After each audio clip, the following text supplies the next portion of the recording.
8h07, 8h07. Estamos falando de eleição. Esse é um ano que nós vamos falar muito de eleição. Temos eleição em outubro e nós vamos falando sempre de eleição, porque é importante trazer as propostas, trazer os candidatos, expor as suas ideias e fazer com que eles conversem com as pessoas e se apresentem, falem um pouco mais. Esse é um papel que nós entendemos que é nossa obrigação cumprir com a sociedade. Expor os candidatos. Tem os candidatos mais conhecidos, os candidatos menos conhecidos, aqueles que não têm tanto espaço, aqueles que têm mais espaço, mais estrutura. Então, nós vamos tratar todos da mesma forma. Em ano de eleição, candidatos à presidência vão passar por aqui, candidatos a governador. O primeiro candidato à presidência da República, que já está no jogo, não é candidato formal e oficial, porque não passou pela convenção, que vai ser só em julho, mas já está como pré-candidato. Está correndo o Brasil, estava no Maranhão, está em Santa Catarina, estava em Chapecó, desceu a Serra do Rio do Rastro nesta madrugada, está em Criciúma, é o candidato do partido Missão, o Renan Santos. O Missão, que é um partido que nasceu do MBL, um movimento forte, importante, em momentos de transição do país, e que vira um partido que tem um candidato à presidência da República, que certamente será o candidato mais jovem, com idade menor, entre todos os presidenciáveis. Tenho o prazer de receber aqui no estúdio Sou Maior, candidato à presidência da República pelo partido Missão, Renan Santos. Bom dia, Renan. Bom dia, uma honra estar aqui, uma lenda, e digo isso com toda felicidade, porque rodar a imprensa, receber boas perguntas sempre é a função do presidenciável, e eu tenho que ser um bom presidenciável mesmo tão jovem, né? Então, espero ser bem esclarecedor hoje para os ouvintes. Prazer tê-lo conosco aqui, recebê-lo aqui é uma honra. Essa entrevista está sendo transmitida em áudio e vídeo pelo 48, 4 numeral 8 por extenso.com.br, 4 numeral, número 4, 8 por extenso, número 8.com.br, transmissão em áudio e vídeo pelo 48, e evidentemente que você nos acompanha pelas ondas da Som Maior, aqui pelo rádio em áudio. Participam da entrevista os nossos comentaristas de eleição, Laércio Menegas, Arthur Fabro e Pierre Vanderlinde. Laércio, bom dia. Laércio fala conosco. Bom dia. Bom dia, tudo bem? Bom dia, Adelor. Bom dia aos amigos e amigas da nossa Som Maior, e um bom dia especial aí ao nosso pré-candidato a presidente da República, Renan Santos. Pierre Vanderlinde, alô, bom dia. Bom dia, Adelor. Bom dia, Laércio, a toda a equipe Som Maior. Bom dia ao Renan Santos, candidato. É um prazer ouvi-lo e estar participando do programa. Estão aqui no estúdio também da Som Maior, entre outros militantes e filiados e dirigentes do Partido Missão, o Jairo Fortunato, que é pré-candidato a deputado estadual, e o Lucas Silveira, que é pré-candidato a deputado federal. Renan, primeiro me fala dessa tua experiência, vindo de Chapecó, desceu a Serra do Rio do Rastro, conheceu a nossa Serra Catarinense, e não só a Serra, como os municípios da Serra, conheceu vinícolas lá em São Joaquim ontem. Me fala um pouco disso. Olha, foi uma experiência sensacional. É um país muito de contrastes, né? Eu tava rodando o Maranhão há coisa de uma semana e meia atrás.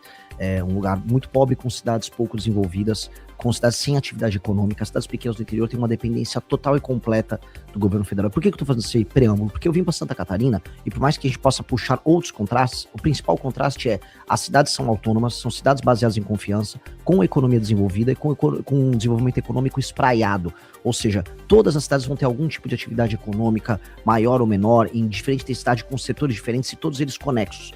Então eu tomei uma aula de interior aqui. Aula sobre cooperativismo, aula sobre administração pública, aula sobre sociedade baseada em confiança. São Miguel do Oeste, eu vi num domingo à tarde, as crianças correndo, brincando numa praça, numa boa, sem barulheira. Este é o tipo de coisa que eu gostaria de ver em outras cidades do Brasil. E aí entra um paradoxo, né? Porque o Brasil não reconhece Santa Catarina como parte de si. Santa Catarina nunca está nas propagandas oficiais. Santa Catarina só é lembrada pelo governo brasileiro na hora de cobrar imposto dos catarinenses, mas nunca como um modelo de Estado e um modo de vida que funciona.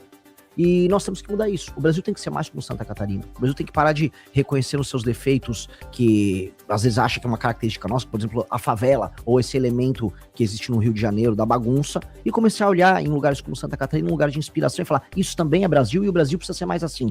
Então, ao longo de todo esse processo que eu rodei de Chapecó, fui até a fronteira com a Argentina, depois fui pro meio do estado, passei por Lages, desci a serra e tô chegando aqui. O que eu vejo é esse modelo de cidades, cooperativismo, formação de classe média e sociedade baseada em confiança. Isso é muito bom.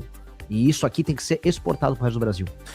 Você é um candidato que faz o enfrentamento ao petismo, faz um enfrentamento ao bolsonarismo, ao lulismo e ao bolsonarismo, candidato que vai pelo meio. Como é que você pretende furar a bolha?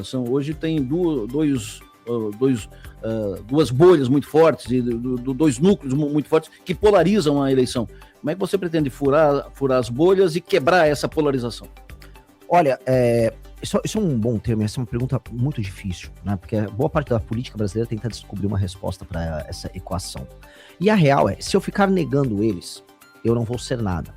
Porque estabelecer sua identidade, eu vou tentar ser claro para o ouvinte, através da negação do outro, você está sempre pautado pelo outro. O que eu quero dizer? O Flávio Bolsonaro é candidato dizendo que ele é melhor do que o Lula, ou que ele não é tão ruim quanto o Lula, ele é um mal menor. E o petismo faz a mesma coisa com relação aos Bolsonaro. Eu não posso fazer isso apenas falando eu não sou nenhum nem outro.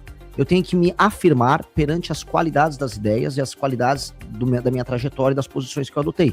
Então, eu só vou conseguir derrubar esses outros dois sendo algo novo, propondo algo novo, sendo imaginativo, sendo criativo, sendo corajoso, e é isso que eu tô fazendo. Então, eu tô conseguindo estabelecer um nicho eleitoral em que, onde eu consigo falar, eu consigo ser líder. Eu vou dar um exemplo. Entre os jovens de 16 a 24 anos, as pesquisas Atlas todas pegaram isso, eu já estou disputando a primeira posição. O nosso partido, o Partido Missão, que foi montado há 5 meses e meio, ele já é, entre esses mesmos jovens de 16 a 24 anos, o partido favorito dos brasileiros. E isso sinaliza algo. O que é sinaliza? Se há espaço para que as pessoas não ouçam sem preconceito, mesmo no Maranhão ou mesmo em Santa Catarina, haverá pessoas que vão gostar do nosso projeto. E eu faço isso não porque tô aqui só falando, eu não sou petista, o Lula é vagabundo, não, o Flávio Bolsonaro é um ladrão. Não, eu não vou nessa linha. Por mais que, se me perguntar, eu vou falar. O que eu vou fazer é, eu tenho uma série de ideias e essas ideias são sensacionais e isso pode tornar o Brasil uma das 5 maiores nações do mundo. Eu tô aqui para isso. Pergunta do nosso comentarista de eleição, professor Arthur Fabro. Fica à vontade, Arthur, bom dia. Bom dia, Delor, bom dia aos ouvintes, bom dia ao pré-candidato a presidente da República, Renan Santos. Renan, eu vou te fazer uma pergunta que imagino que você já deve ter respondido outras vezes, para também dar oportunidade para que você responda aqui para o público criciumense, né, do sul do estado de Santa Catarina. O senhor, então, está em Santa Catarina para um roteiro, né, e eu imagino que o senhor bem saiba que é um dos estados onde Bolsonaro obteve resultados eleitorais mais expressivos nas últimas eleições, e onde o conservadorismo ele tem raízes bastante sólidas, né? Dito isso, o senhor também representa uma direita que se pretende também diferente da direita bolsonarista. Eu gostaria que o senhor fosse bastante específico em apontar algumas diferenças concretas em relação à direita bolsonarista, né? Talvez, se for possível, mencionar algumas questões ideológicas ou de método, né, programáticas, entre aquele projeto que o senhor defende e o que a gente já sabe, né, que é o projeto bolsonarista. E como o senhor pretende convencer um eleitorado que, por exemplo, esse de Santa Catarina, em grande parte, ainda se identifica com Bolsonaro, de que essa diferença entre vocês é bastante relevante? Beleza? Obrigado, um abraço. O Arthur procura aprofundar um pouco mais a conversa. Delícia esse tipo de pergunta, né? Isso é tipo de pergunta boa da gente desenhar quem nós somos e quem é o nosso adversário. Então eu vou começar com uma pequena provocação. Tirando os chavões, ninguém sabe exatamente como pensam os Bolsonaro. E aí eu vou pegar frases do próprio Flávio Bolsonaro. Ele disse recentemente, num evento no Rio Grande do Sul, que ele não vai falar muito das propostas dele, porque se ele falar muito, as pessoas vão atacar ele. Ou seja, eu não sei exatamente como ele pensa. O Flávio Bolsonaro, qual é a proposta dele para a área de educação? Qual é a visão conservadora bolsonarista sobre a área de educação? Eu não sei. Qual é a visão conservadora bolsonarista sobre como resolver a questão do SUS e a questão do acesso ao SUS? Também não sei. Qual é a questão bolsonarista conservadora dele sobre a área de infraestrutura? Eu não tenho a menor ideia. Qual é a política econômica que ele vai adotar? Não tenho ideia. Ele disse que vai fazer uma tesourada num evento no BTG. O que é uma tesourada? Saiu ontem, né, na Folha de São Paulo, que o Flávio pretendia fazer os reajustes da aposentadoria e do BPC sem ser através do reajuste via salário mínimo, via aumento do salário mínimo, mas sim através do IPCA. Eu defendo isso, publicamente. Eu falo isso, precisa fazer isso, muitas pessoas vão reclamar, mas se a gente quiser fazer o que o Milei fez na Argentina aqui, nós vamos precisar encarar esse tipo de problema. Ele correu pra via pública e falou, isso é fake. Então ele não vai fazer. Então ele fala que ele anda com o Milei, mas ele é sabor Milei. Meu problema com eles tirando os chavões do tipo, aqui é família, aqui é Deus. Eu não sei o que eles pensam. Eu não tenho a menor ideia, ninguém tem a menor ideia. O Carlos Bolsonaro quer ser senador aqui por Santa Catarina. O que o Carlos pensa sobre os problemas de Santa Catarina, sobre o Pacto Federativo? Qual é a visão conservadora do Carlos Bolsonaro sobre isso? Ninguém sabe. Ninguém sabe porque são apenas chavões. Então eu já começo falando minha primeira grande diferença. Nós somos substantivo, não adjetivo. Falar que eu sou conservador, para eles é um adjetivo. Pra gente, ser de direita é um substantivo e às vezes direitar é um verbo, é uma ação política baseada em ideias. Então, eu montei um livro, eu tenho projetos para todas essas áreas que eu falei. Eu sei como ser um candidato à direita usando tecnologia no SUS e aproveitando o elemento centralizado do SUS para, com machine learning e inteligência artificial, a gente melhorar o atendimento das pessoas.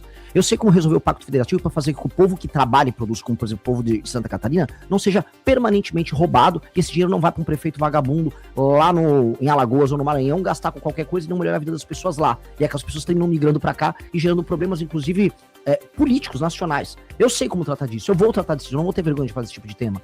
Esse tipo de coisa, que é uma diferença de mérito, de postura, de formas de encarar os problemas, já nos diferencia como água e óleo deles. Eu vou falar dos grandes temas nacionais, eles não vão. O problema é o seguinte, o bolsonarismo é como se fosse o peronismo lá na Argentina, ou o próprio lulismo no Brasil. É o la garantia soy yo. Não, confia no meu sobrenome aqui que a coisa vai. E aí eu não consigo, e esse é o problema que a gente responder a sua pergunta, eu não consigo saber o que eles pensam.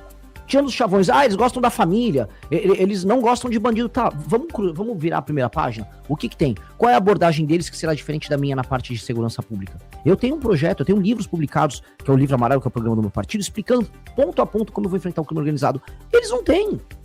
Eles são em guerra cultural, né, eles dizem que são descendentes diretos do pensamento do Olavo de Carvalho, ok. Como é que o Flávio vota nessas matérias? O Flávio votou agora a favor da lei da misoginia, que é um projeto maluco que acaba com a confiança interpessoal entre homens e mulheres, vai atrapalhar a ascensão de mulheres na carreira delas dentro das empresas, porque simplesmente qualquer coisa vira misoginia, as empresas vão querer se proteger disso. Então qual é a ideia deles sobre guerra cultural? Não sei. O problema é que a gente nunca sabe. É só, confia em mim que meu sobrenome é Bolsonaro. E sabe quem fez isso na última eleição, para responder a pergunta? O Lula. Ele não apresentou um plano de governo, ele não apresentou quem seria o ministro da Fazenda dele, só falou, confia em mim que eu vou te dar uma picanha. E aí, deu no que deu. O senhor falou que sabe como resolver o problema fazer o enfrentamento ao crime organizado. Como? De maneira muito clara. Nós temos no Brasil um país que ficou muito traumatizado pelo período do regime militar. Houve um trauma. Então, qualquer legislação que fosse muito rígida com o cometimento de crime já era tratado como um retorno aos porões do DOPS, porões da ditadura. E fora isso, houve também uma ascensão de um pensamento à esquerda que sempre achava que a violência estava por conta das desigualdades sociais e a violência, portanto, tinha que ser encarada como uma forma quase de redenção poética da pessoa mais pobre, não sei o quê. Isso é tudo balela. Tá? Estudos sérios, por exemplo, da FGV de 2007, demonstram que há uma correlação muito mais forte entre o menino que comete o crime dos seus 15 a seus 29 anos não ter a figura paterna perto dele, portanto vir de uma família destruída, do que, por exemplo, o índice Gini, que é a desigualdade social. Ou seja, a desigualdade social é menos importante no cometimento do crime, na formação da mente desse criminoso, do que a ausência da figura paterna. Outra pesquisa que foi feita, muito importante, demonstra que presidiários, foi o Gakia que trouxe essa pesquisa, Perichiquida. Presidiários, eles têm medo, e essa pesquisa foi feita com presidiários, de penas muito altas como prisão perpétua ou até pena de morte, e isso faria eles serem dissuadidos de cometer crimes. Então, o que a gente já sabe é que toda a literatura internacional nos mostra penas mais altas, certeza de punição, e aí você abordar esse jovem dos 15 aos 29 anos, porque a maior parte dos crimes violentos são cometidos nessa época, inclusive com tratamento psicológico nas escolas, acompanhamento, e é por isso que as escolas militares são um sucesso, porque você tem a figura masculina próxima, você começa a diminuir o cometimento de crime. Só que aí tem um outro elemento. A gente ficou errando em políticas públicas de segurança no Brasil há décadas. E aí isso criou monstros. O PCC é um monstro, o Comando Vermelho é um monstro, e outras facções menores são monstros. No Rio eles têm as milícias que são monstros. Aí a gente vai ter que dar um tratamento específico para eles. É como se o Brasil fosse um doente, né? A gente tá com câncer, e aí agora a gente vai ter que fazer uma cirurgia específica em alguns pontos. O câncer é a violência como um todo, né? Você tá com as células cancerígenas espalhadas. Só que os tumores é o Comando Vermelho, PCC. Então eu vou ter que ter uma legislação específica para isso. Essa legislação dá-se o nome de Direito Penal do Inimigo, que é uma teoria de um jurista alemão chamado Günther Jacobs, que inclusive vai escrever para nossa revista. Um professor, um vovozinho alemão, muito inteligente, trouxe essa perspectiva de que quem não aceita a legislação e a cultura de um país e está permanentemente em cometimento de crime, como por exemplo uma organização terrorista, ele não pode ter os mesmos direitos e prerrogativas que um cidadão comum. Se você bate o carro e vai lá dar uma briga na rua, você acaba dando um socão na outra pessoa. Tudo bem, você vai ter que ser punido eventualmente, mas você tem os seus direitos, você tem sua presunção de inocência. Uma pessoa que coloca uma tatuagem em comando vermelho, ele não tem presunção de inocência. A gente tem que considerar que ele está permanentemente em cometimento de crime. Essa pessoa tem que ser considerada como alguém que terá que ser abordada pra polícia e já ser presa, tão logo ela seja identificada. Essa pessoa não vai poder pagar fiança, essa pessoa não pode ter progressão de pena, as penas têm que ser mais duras com relação a ela não pode ter audiência de custódia que simplesmente possa liberar ela. Ou seja, ele é um ser anômalo. Ao fazer isso, e no primeiro dia de mandato nosso, decretar estado de defesa circunscrito apenas às regiões tomadas pelo tráfico, a gente pode destruir o crime organizado no Brasil. E aí, ou os bandidos se entregam de maneira pacífica, ou a gente prende ou mata eles de maneira clara. E aí esses caras vão pra cadeia, e aí a gente começa um novo capítulo no Brasil, que é recuperar as dezenas de milhões de pessoas que vivem nas favelas do Brasil. Que é ali onde o crime é cometido, é ali onde esses meninos que entram pro crime são gestados, e é ali que a gente tem que atacar no sentido positivo, desfavelizar, criar bairro, fazer investimentos poderosos de infraestrutura pra gente alterar essa dinâmica e recuperar pro Brasil esses milhões de cidadãos.